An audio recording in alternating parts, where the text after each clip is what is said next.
recently on eBay saw this for sale.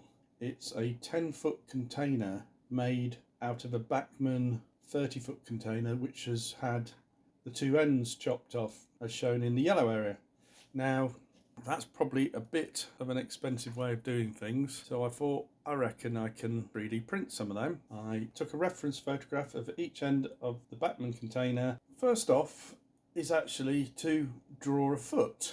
So it needs a hole for where the tie down goes through, and they have the same repeated round the edges. And then I solid extruded this block out, and then each face in turn I removed a lozenge shaped hole for where the clamp goes through.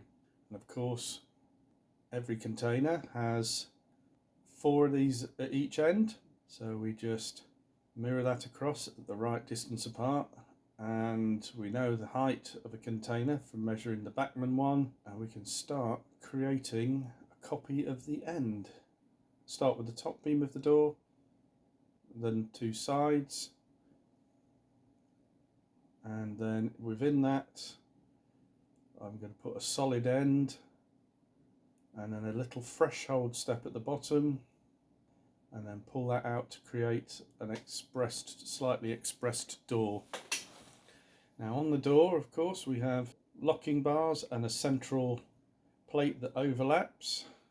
So we've got 4 bars spaced about, and then we need a bracket that holds the bar. So we have 1 bracket there at the bottom, then the bar coming up, and then brackets onto the door. The brackets in the middle are slightly chamfered, and of course this is repeated 4 times.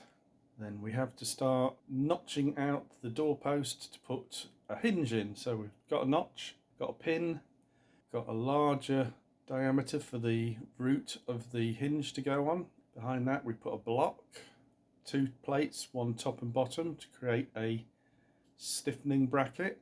Join them together and blend them in, and then we have loads of rivets. I love my rivets, just import them from my Magnots wagon, and then repeat that at the 4 places up the door and reflect it across to the other side. Now next up we need a lock assembly. So we have a bar with a block back to the face of the container, and then an arm coming along.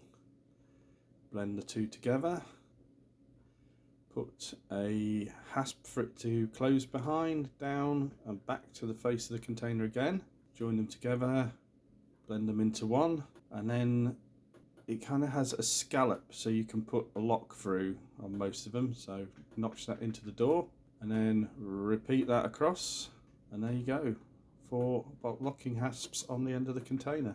Now we know how long the container is, so we repeat the front to the back, and we'll modify the frame details. So got rid of the notches, put 2 bottom beams in, and then lay the underfloor structure into the container, and then a deck that goes on top of that. Top beam slightly different from the front because it doesn't have the door closer, and then a back face, a roof face, and a rail along the side. Now we can close in the side portion and then start putting the ribs that run along the length to strengthen the box. Copy them all the way up. And then of course, my favourites, more rivets, positioned in groups of 4. Copy them up in turn, all the way to the top. And of course this occurs at both ends and at various positions along the side in rows of 2. Now on the side there is a tie down hasp, so we need to make a metal loop. So here I'm generating a link which consists of a circular cross section swept round to make this nice loop, and then the loop is going to be held to the side of the container with a bracket round the corners. Blend the 2 bits together, and then a couple of rivets slightly smaller than before, and then this can be placed on the side of the container. Now at the top there's yet another rivet detail. Make sure I get the spacing right, and it gets copied all the way along the top edge. A single row matching the same positions on the top, one at each end, and then one round the back, and then rows down the side, and then bottom, and at various spacings across the back, and then one extra seam at the bottom which I'd missed, and a row of rivets below that. Now there's a few extra little bits of detail that need to go on. We need to put reinforcing blocks on the bottom edge, and then two of these have a half space and a horizontal link. And then we need a louver on the side, which is made up of 4 raised stamped bits of metal. They just curve up from the flat plate. There's the first curve. Fill it in underneath, copy it down, and then we need to put some rivets arranged around it to fix it to the container. My favourite things. Give it some thickness, and then last but not least we need a bumper stop for the doors when they open. A simple square round tube on the side with a domed top for the door to bang against.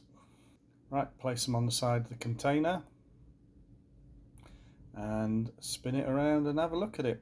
That seems finished. Ready to prepare for printing.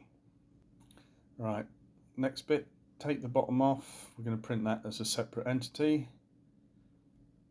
Fill in inside with a webbing system to stop the box from collapsing. Give it a bit of rigidity.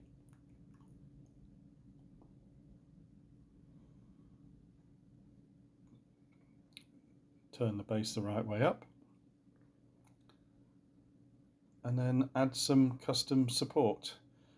I chucked it in Cheeto box, sliced it, put it on a USB stick and stuck it in the 3D printer.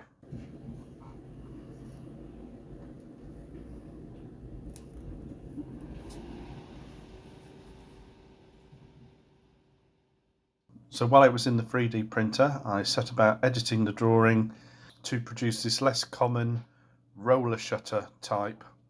It was a relatively simple task of editing one face of the container, stripping off everything I'd drawn already, creating a grid for the roller panels, move some rivets around, create the 2 side structures and the breaks between the roller panels, push them back in, bring the frame forwards, and then add in my favourite rivets,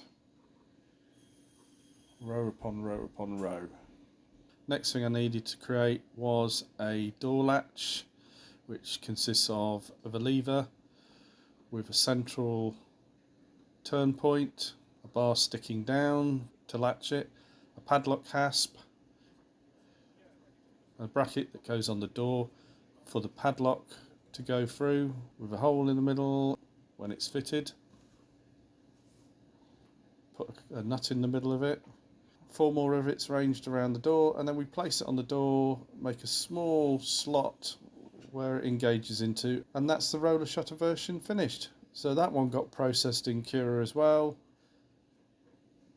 3D printed, and here's what I got. I had a couple of failed prints, but hey, that's part of making things.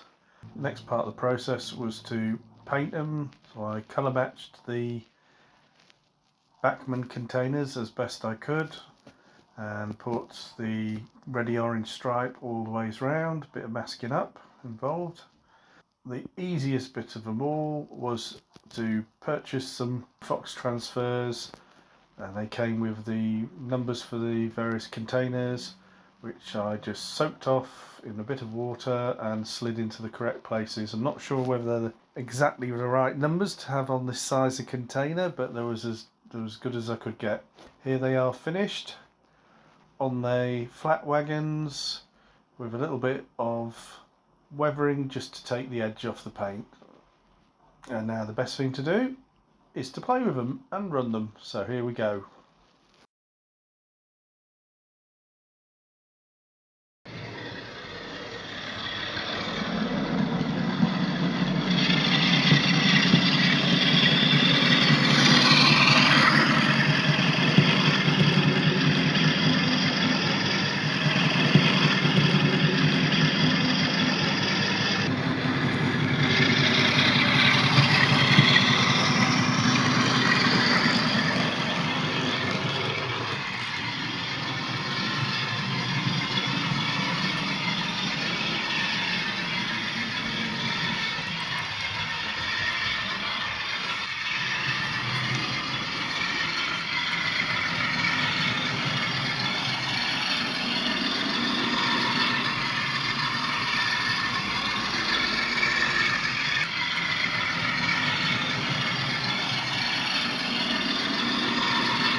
And seeing I had this set when I was 7, I thought I better get a blue Hymek to pull the container train.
Please comment, like, share, subscribe and ring the bell for notification.